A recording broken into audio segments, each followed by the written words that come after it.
All right, folks, let's go ahead and get started. I do want to welcome you to Unit 4. This is the periodic table. And you're probably going to want to have a physical copy of the periodic table in front of you just to make notations on and so forth. So if you don't have one handy, go ahead and pause the video and we'll get started.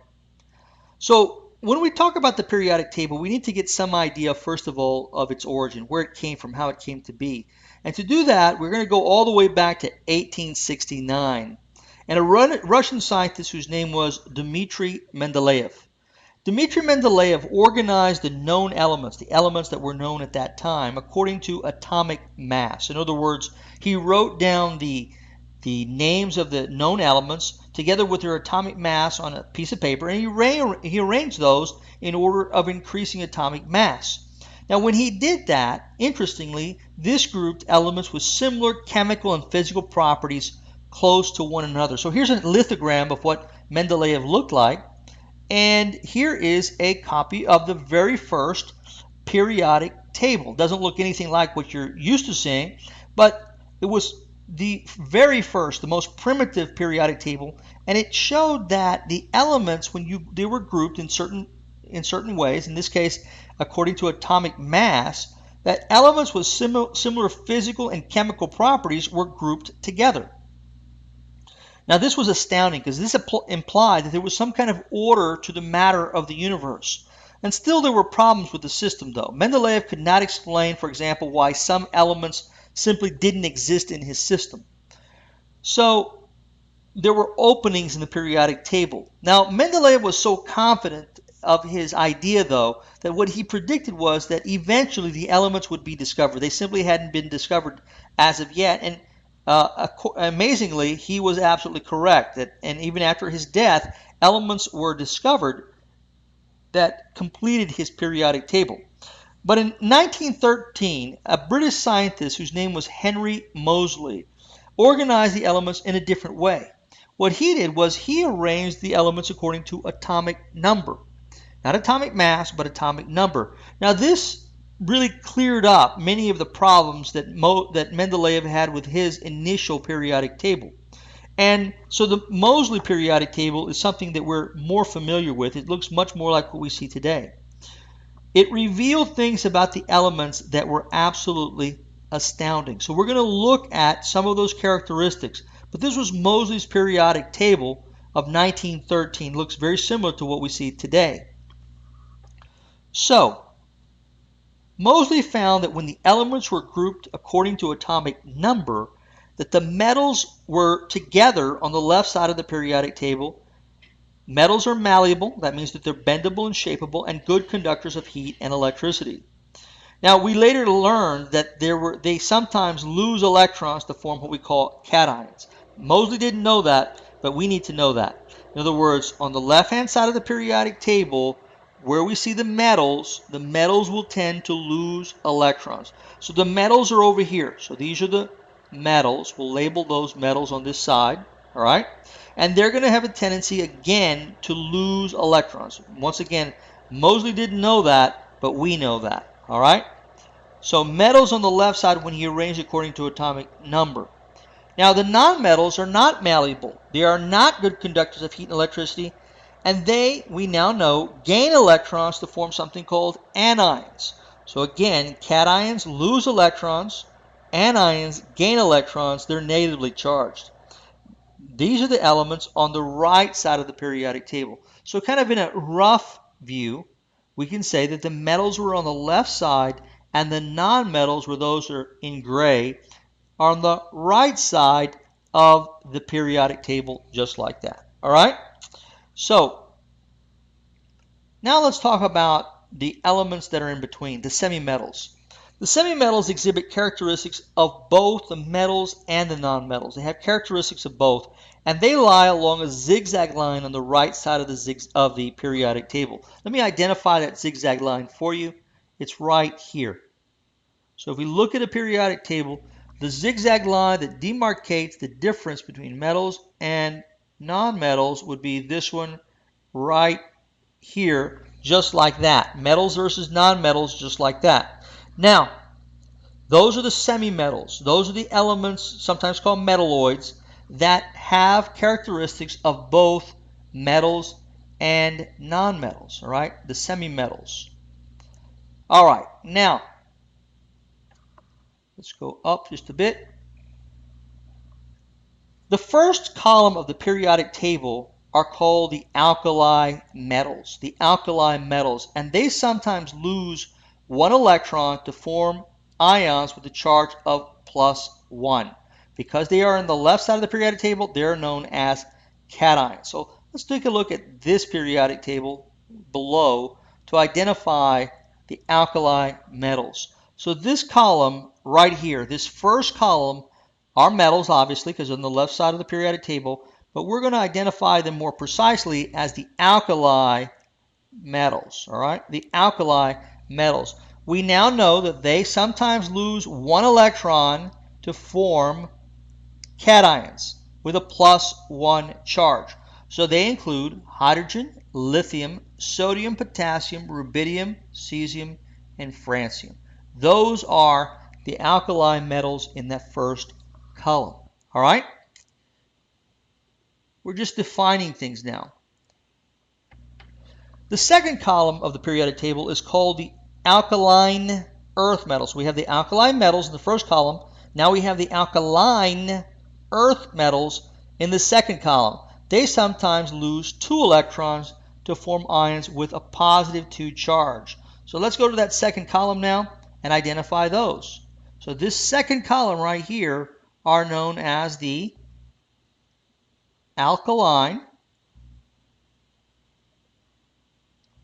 earth metals. So again, we have the alkali metals in the first column, the alkaline earth metals in the second column.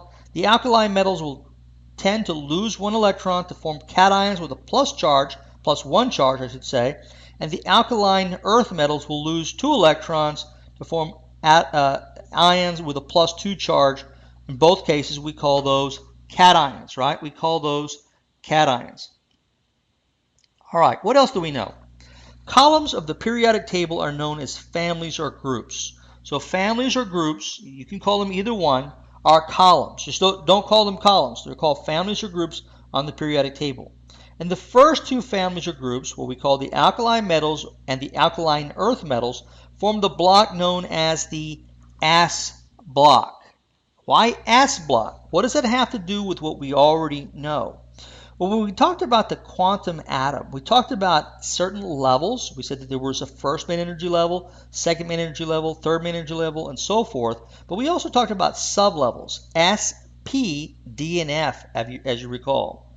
The S sublevel, or the S sublevel, was in the first main energy level. The second main energy level had 2 sublevels, S and P, and so on. So we want to focus on the S sublevel now. What does that have to do with the periodic table?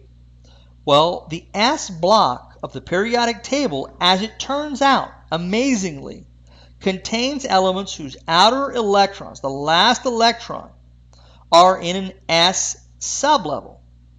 So, for example, in our last unit on the quantum atom, when we looked at the electron configuration of lithium, we said it was 1s2, 2s1. And the electron configuration for sodium, we said, was 1s2, 2s2, 2p6, 3s1. We used a little mnemonic device to help us to know the order of filling. But notice for both lithium and sodium, the last electron is in an S sublevel. It just turns out that lithium and sodium are both in this first column. We call the first 2 columns the S block. I'll label them down here so as not to create confusion, but this is known as the S. I'll put quotations around the S block, because any element that is in those first 2 columns is going to have its last electron in the S block, all right? The S block. Let me make this K just a little bit cleaner here. That should be a K right there. Oops. Let's try that one more time. There we go. The S block, just like that. So for any element in that finds itself on the periodic table in those first two columns is going to have an electron configuration that ends in the S sublevel. Well, that's interesting, right? That's very interesting. All right. Now, notice this was not known to Mendeleev or known to Moseley, but we now know that there is an order to the universe, that the electrons, when placed in the order of ascending atomic number, there's an order. And one of the things that we find is that every element that is in the first two columns has its last electron in an S sublevel. Well, what else do we know? Well, the middle of the periodic table contains the transition metals. The transition metals make up the D block of the periodic table. So if we look just here, these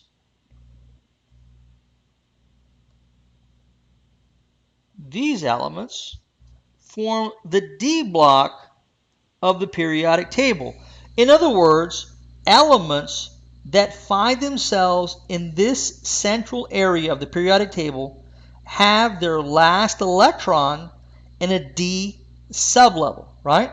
So this is the D sublevel or D block.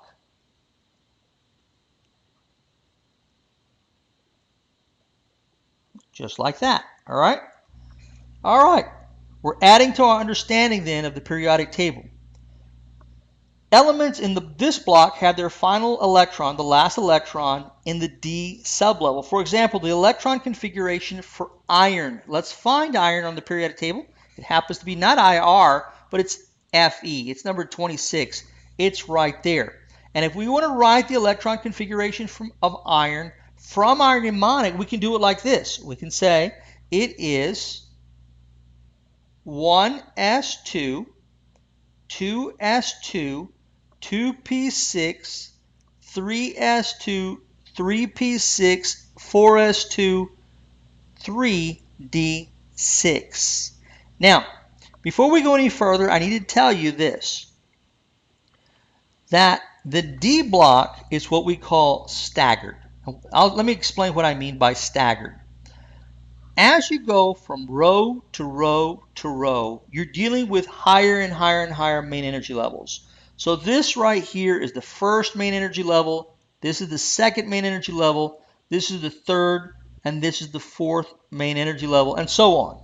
But the point is that when you get to the D block,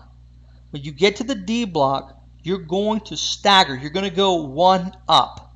So if you're in the fourth main energy level, this right here becomes the third energy level for the D block. If you're in the fifth main energy level, this becomes the fourth main energy level for the D block, and so forth. So again, from the periodic table, I want you're going to read as you were reading a book. This is how you write the electron configuration then from the periodic table. We're going to iron. Follow me. Hydrogen to helium. We're in the S block. And by the way, even though helium is over here on the right-hand side, it's in the S block. 1s2. 2, second main energy level. S block, 2s2. 2p6, that takes us to neon. 3s2 takes us to magnesium. 3p6 takes us to argon. 4s2 stagger. 3s1, 2, 3, 4, 5, 6. 3d6 would be the electron configuration for iron. Okay, so don't forget to stagger that D block. Folks, that'll do it for this one. I'll see you on the next one. Thanks. Bye-bye.